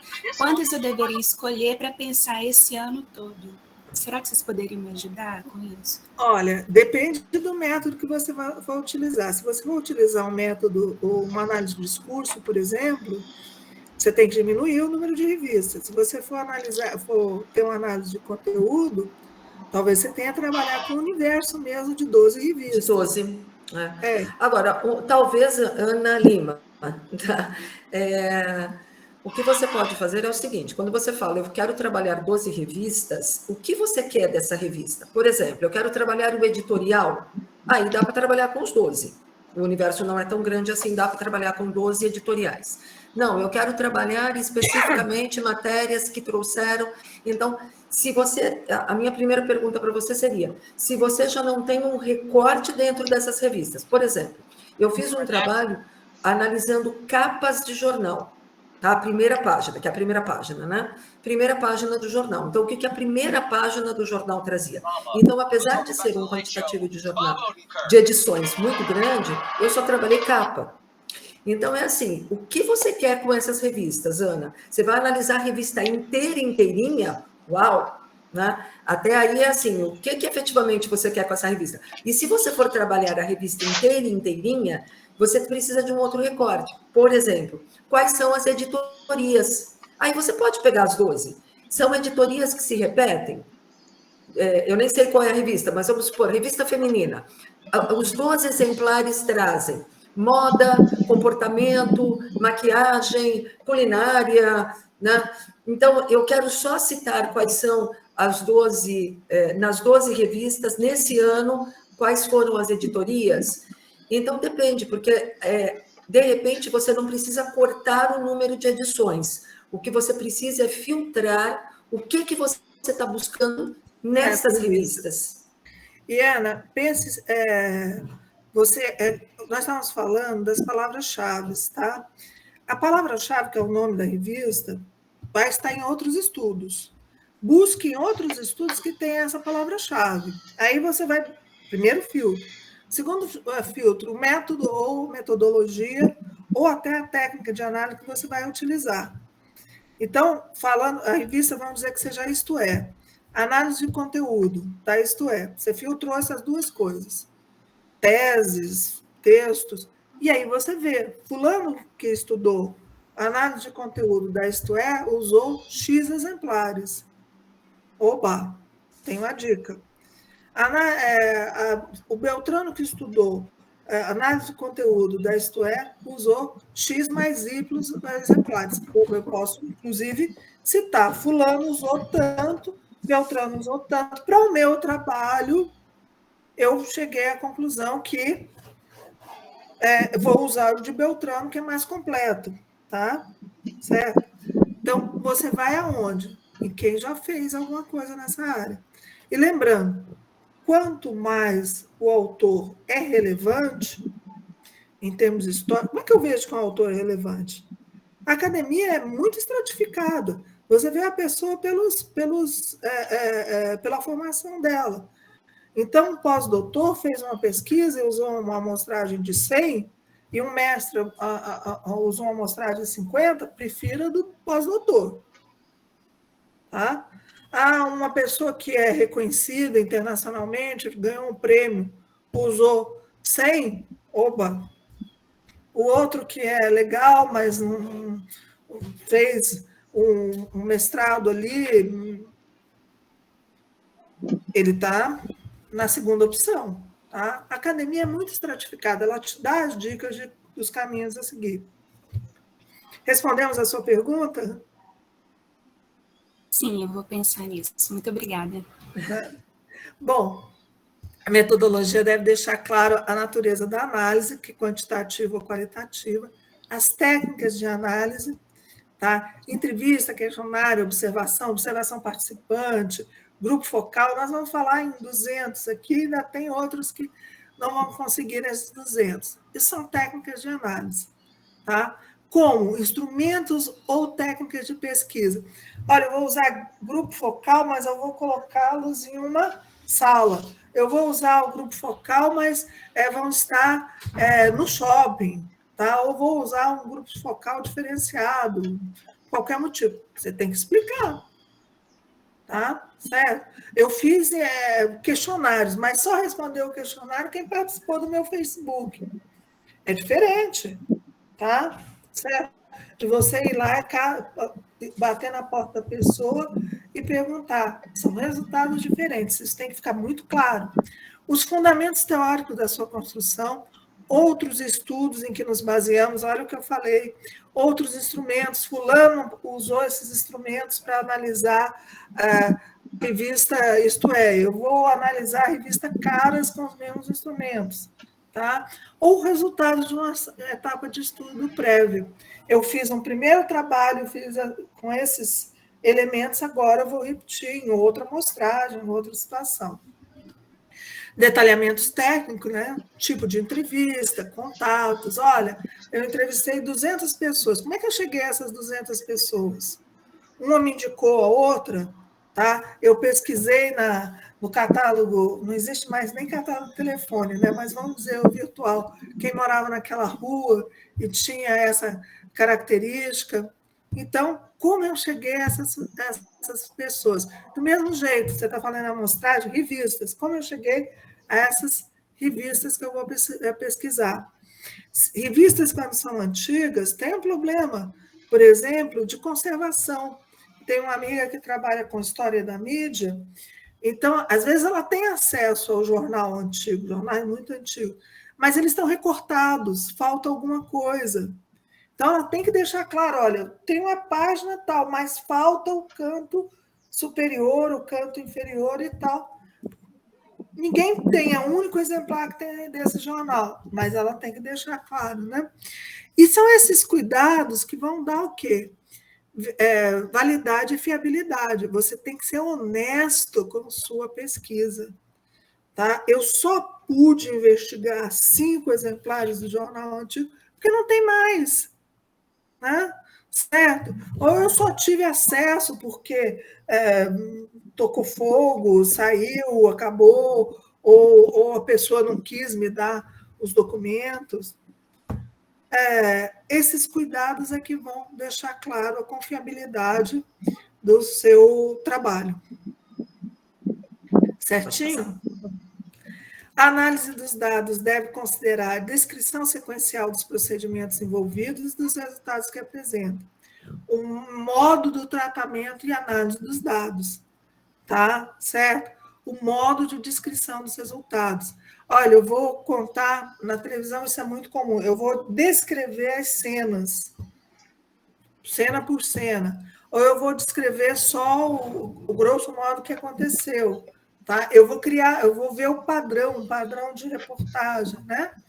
Tá? Então, sobre a elaboração dessa análise, comece com uma afirmação clara detalhando os resultados obtidos. Eu percebi que há um padrão, eu percebi que há um modelo a ser seguido. Desenvolva as explicações para essas respostas. Por que o padrão? O padrão facilita o trabalho de quem edita, facilita o trabalho do repórter, tá? Cada afirmação deve ser seguida da interpretação com comparações com outros estudos. Olha, o padrão de reportagem era assim, fulano, em 1900 e bolinho, cita que era assado, a gente percebe que mudou isso e aquilo. Discuta as limitações. Cuidado com viés e outras ameaças à validade interna. Eu só pude entrevistar os jornalistas que estavam na redação naquele momento. Então, eu posso dizer que todos os jornalistas daquela emissora são assim? Não. Posso dizer que só os jornalistas que estavam presentes naquele momento são assim. Dependendo da quantidade, você pode generalizar ou não. Se a pesquisa envolveu implementação e intervenções, discuta os aspectos bem-sucedidos. O que é isso? Eu quero criar uma nova rotina de trabalho, tá? Eu quero buscar que as pessoas façam alguma coisa de forma diferente. Se os resultados forem positivos, discuta. Se os resultados forem negativos, discuta. Às vezes, os resultados não são o que você espera, mas não significa que eles não sejam válidos. Tá? Você percebeu dificuldades. Fale também sobre as barreiras. Olha, eu gostaria de ter ficado 3 meses na redação, mas só tive acesso a 1 semana. Tá? A discussão deve acabar com a importância prática, política, investigativa do estudo e mostrar quais problemas persistem. Tá? Então, a partir da minha análise, mudou isso, mudou aquilo, tá? Mas eu não consegui mudar esse aspecto que era importante. Ok? Tem algumas perguntas aqui. Você quer continuar, Simone? Quero. A Adriana coloca aqui, né, Adriana Damasceno, como funciona essa generalização? com relação ao estudo de caso. Posso concluir algo geral com base nesse caso específico? Tá? São pesquisas e pesquisas. Eu vou dar um exemplo. Vou responder sua pergunta com um exemplo que eu fiz de um estudo de caso, e, na verdade, partiu do geral para o particular. A minha pergunta central, que é o que gera esse livro que eu indiquei para vocês, Os Sentidos do Impresso, a pergunta central era: por que continuar lendo jornal impresso em uma sociedade digital? Isso era algo amplo. Esse algo amplo, ele começou no Brasil, terminou em Portugal, no sentido de começar a pesquisar primeiro os leitores, que eram assinantes de jornal, depois leitores que estavam em locais públicos de leitura. Então, é assim, o que é geral? Então, generaliza, para depois cair no estudo de caso. E o que eu recomendo? Os multimétodos. Então, você pode partir desde entrevistas, mas você pode partir também de formulários de pesquisa que você vai distribuir, e aí você pode ter um quantitativo, que é a generalização, e o estudo de caso é para você comprovar aquilo dentro do que era genérico. Então, por que muita gente leu? Por que muita gente não lê mais? Enfim, mas o estudo de caso vai te trazer algo com eu comprovo, ou eu provo de forma diferente, ou eu não gosto muito da palavra comprovar, porque eu acho que a gente não faz pesquisa para ficar comprovando coisas. A gente faz pesquisas para pensar, ilustrar, enfim. Mas, ao fazer a pesquisa, eu tenho um determinado dado, e eu acho que isso que é poderoso, né? Não é comprovar, mas é ter dados poderosos na mão. Com estudar o caso, ele te dá uma profundidade naquilo que estava aberto. Então, você tem uma generalização, mas estudar o caso, ele te traz uma profundidade. Então, é algo que é amplo, algo que te dá uma visão do todo, mas casos específicos que te dão profundidade, que é onde você vai poder fazer análises mais profundas daquilo que você tinha um determinado conceito prévio. Então, quando a gente pensa em generalizar ou aprofundar, o estudo de caso é essa relação, e você pode ter essas duas relações, ou no mesmo estudo, ou em estudos separados, né? Um estudo onde você traz um processo mais alargado, e um estudo onde você vai fazer estudos de caso, um outro trabalho com estudos de caso, onde você vai ter profundidade. Será que é isso? Eu vou te dar um outro exemplo. Uma orientanda minha fez uma pesquisa com as jornalistas goianienses, na verdade, que é quem nasce, quem trabalha, no caso dela, quem trabalhava na cidade de Goiânia. Tá? E ela fez uma amostragem, ela entrevistou, se não me engano, 100 jornalistas. Tá? 100% das 100 sofreram algum tipo de assédio moral ou sexual. Tá? Ela não entrevistou todas as jornalistas, mas ela pode generalizar dizendo que as mulheres que estão no mercado de trabalho de jornalista estão sujeitas a isso, porque o índice que ela obteve é muito alto, tá? Certo? Então, ela pode generalizar, olha, o problema existe, tá? Ela pode dizer que todas as jornalistas de Goiânia foram assediadas? Não, mas ela pode dizer com certeza que o problema existe. Tá? E ela pode fazer um segundo estudo depois, contando, por exemplo, a narrativa de 5 jornalistas, por exemplo, de como que foi esse assédio e que traumas isso trouxe depois, e como que isso interferiu na própria relação que ela tem com a profissão. Tá? Então, é quase como se fossem estudos diferentes, mas todos eles dão pista para uma mesma leitura. Bom, vamos passar adiante, eu estou começando a ficar com medo. O medo do tempo. Mas olha, nós já estamos caminhando para o final. Estamos acabando. Pronto para publicar, vamos selecionar uma revista científica. Né? Então, são algumas... acho que chegou... Antes de terminar, isso. Antes de terminar, né? Faça uma reflexão, com base numa publicação sua passada, no artigo de um amigo, reveja a estrutura. Considere outros métodos e metodologia, né? para ver se poderia fazer melhor e faço uma análise crítica do material. Ok. Chegamos a esse ponto, tá? Pode passar. Vamos para o outro, né? Tá? Que é escolher. Primeira coisa, gente. Todo aluno meu, todo orientando vem perguntando: professora, recebi um convite para publicar, apresentei no seminário e tal, recebi um convite para publicar. Isso aí é que eles chamam de predatória, tá? Quando cobra assim, desconfie, principalmente no Brasil. Nos Estados Unidos é comum elas cobrarem, na Europa eles cobram, mas no Brasil, quando cobram, com um grupo de 12 pessoas. E agora a moda é essa, né? Apresentou artigo em congresso científico, no dia seguinte chega um e-mail. Parabéns! E é assim, é recheado de tudo aquilo que o investigador adora ouvir, né? Parabéns, o seu trabalho brilhante, coloca lá o título. Nem leu o nosso trabalho, claro. Mas coloca lá o título do trabalho, seu trabalho brilhante, a jornalista sob ataque. A partir de 7h30. Foi pré-selecionado, isso mesmo, Rafael. Foi pré-selecionado para ser publicado na nossa revista. Então, enfim, enche os nossos olhos, porque a gente adora ouvir elogios dos nossos artigos, mas esse tipo de elogio não vale a pena. Esse tipo de elogio, de fato, não tem nada a ver, tá? Pura verdade, já recebi vários. Gilson basta apresentar trabalho em congresso. Eu já fui os pedidos para publicação. Não caiam nessa. Não caiam, isso é furada. Lá no fundo, naquela parte coberta. Então, a primeira coisa é ver o Qualis que está válido naquele momento. Não, o Qualis é particularmente onde caiba uma... Porque ele muda no meio e avaliação. Gente, porque tem uma pérgola logo no início, assim, mas é uma mesa pequena, né? Não cabe 12. Mas normalmente muda. Então, você vê o Qualis, B2 ou inferior, não pontua para os professores e pontua um pouco para os alunos.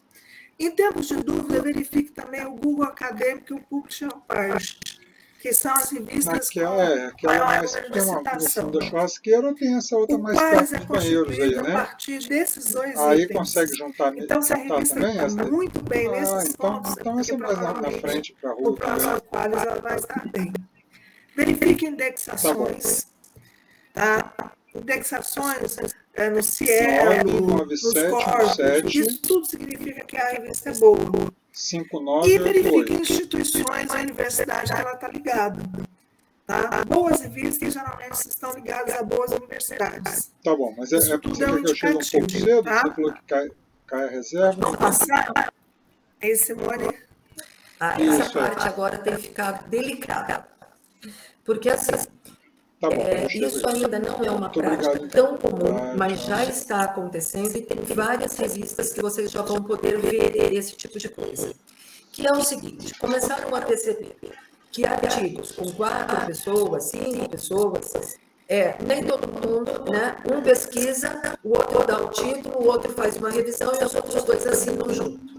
Então, começou-se quase uma guerra no sentido de quem efetivamente trabalhou para essa pesquisa, principalmente por um outro detalhe também. Começou-se a perceber que orientandos pesquisam com orientadores. Só que o orientando é o que efetivamente mais escreve, mas o orientador lê, corrige, mas não exatamente escreveu junto. Então, essa relação começou a ser muito cobrada em algumas revistas e me parece, né, ou nos parece, que é uma tendência aí das próximas revistas, que é você efetivamente escrever o que você fez nas revistas. E você ser honesto, no sentido de o que você fez. Por exemplo, Simone fez recolha, análise e interpretação dos dados. Se você colocar no rodapé. A Ana Carolina é a autora do trabalho. Então, as duas aparecem no título, no tópico, como título autor. Ana Carolina Teles e Simone Tuso. Só que na hora de colocar as notas de rodapé, a gente coloca, além daquela filiação, também o que cada uma fez. Ana Carolina, autora do trabalho. Simone Tuso, recolha e análise dos dados. Ou seja, Eu recolhi dados, fiz uma análise, dei tudo para a Ana Carolina e ela escreveu todo o restante do trabalho. Tá? Então, esse tipo de diga exatamente o que você fez no trabalho. Isso, algumas revistas, na hora que a gente entra ali para fazer a submissão, algumas revistas, sobretudo as internacionais, estão pedindo que cada autor identifique o que ele fez. Se ele é realmente autor do trabalho ou se ele tem uma participação no trabalho. Tá? Do tipo, atuei como pesquisador em coleta de dados. Bom, atuei como entrevistador, tá, para recolher dados. E essa última linha aqui que a gente escreve, o último parágrafo. Assuma a responsabilidade pessoal e deixe claro a contribuição daquilo que você fez no trabalho. Algumas revistas já estão pedindo isso. Tá? E elas trazem revistas, elas trazem, às vezes, até múltipla escolha. O que você é? Você é autor, você é só pesquisador, você que corrigiu o trabalho, corretor, tá? Leitor. Então, ela traz, algumas revistas já trazem isso com múltipla escolha para você colocar o nome de quem é a Ana Carolina, coloca ali o que ela fez. Simone Turzo, clica ali no que ela fez. Isso tem sido bem bom. Vamos para a próxima, gente. Aí o pessoal que está firme, tá? A gente vai caminhando, tá? Bom, outras dicas, né? Fique atento aos processos de revisão curriculares e à transparência com a contribuição dos autores, tá? Isso aí significa que se a revista tem lá nas normas que o processo de revisão é sério, transparente e tudo mais, isso é importante. Porque se não tem revisão pelos pares, sério, é porque você não vai entrar ou só vai entrar se for amigo do editor. Tá? Sério. A questão ética, uma boa revista geralmente inclui informação sobre plágio, tá? Sobre conflito de interesse, sobre consentimento, vai fazer pesquisa, principalmente com pessoas em situação de risco. Você tem um consentimento, aprovação por uma comissão ética, tudo isso conta. Verifique o conselho editorial, que é uma coisa que eu falei, né? Os membros devem ser reconhecidos, verificar as filiações deles às instituições reconhecidas e possuir credenciais acadêmicas, né? Legal, assim, sei lá, um autor de novela, um grande escritor fazer parte do conselho editorial? Não é, porque a academia se reconhece internamente. É muito difícil admitir pessoas de fora. E aí, a última dica, né? Lembra quando falamos da sua turma? Saber quem está no conselho pode significar que quem valoriza os mesmos temas, metodologias, mesmo aporte geográfico que você está usando, ou não. É o caso seria para outro, né? Vamos passar mais um pouquinho, né? Para ter resposta rápida e facilitar o aceite. Fique atento aos cadernos especiais, dossiês, resgates, chamadas de trabalho, tá? Dossiê, principalmente, eles respondem rápido. Quando você rápido se entra dos dentro da academia, significa os 2 ou 3 vezes. Tá? Porque quando é dossiê, você pode até ficar 2 anos para ter uma resposta. Revistas brasileiras podem demorar mais para responder do que revistas latino-americanas. Às vezes a gente pensa em fazer um negócio que é muita coisa para explicar na revista latino-americana, mas não, elas têm bons aceites dos autores brasileiros. Então, às vezes, você tem uma revista latino-americana boa, tem uma resposta rápida. Sempre que possível, use e cite artigos da revista para qual você envia o trabalho. Isso é um artigo importantíssimo. Toda revista sabe que a área dela vai crescer se ela for muito citada. Então, se você usar um artigo e citar um artigo que já está na revista, é vantagem da revista. Ela vai olhar para o seu artigo com mais carinho. Tá? Bom, então, essa é uma dica importante. Veja, antes de mandar para a revista, veja, deve ter alguma coisa na sua área. Se não tiver, porque uma revista está para você. Se tiver, veja se você pode utilizar no seu trabalho. Você valoriza a revista, valoriza o seu trabalho. Seja previdente, nunca mande seu trabalho para mais de comunicação. Evite a autocitação. Seria legal para continuidade. Olha, eu já fiz isso, eu continuo aqui. Fora isso, cuidar. Não tem jeito, tudo bem, pode usar, mas não é o ideal, sempre é possível ver. Seja sincero, seu trabalho já foi publicado nas anais de um congresso, aí você vai ler lá nos anais. Durante o congresso, as pessoas fizeram observações, anota, amplie, notifique o trabalho e na hora de algo, deixa claro, esse trabalho foi apresentado no congresso tal, e a partir daí foi revisto e ampliado. Ok, não tem problema. Mas as revistas aceitam quem entende que é um trabalho original. Tá? Certo? Pode passar.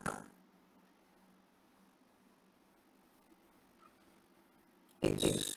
E finalizando essa nossa última lâmina, fique com leia com atenção as instruções para os autores da lista.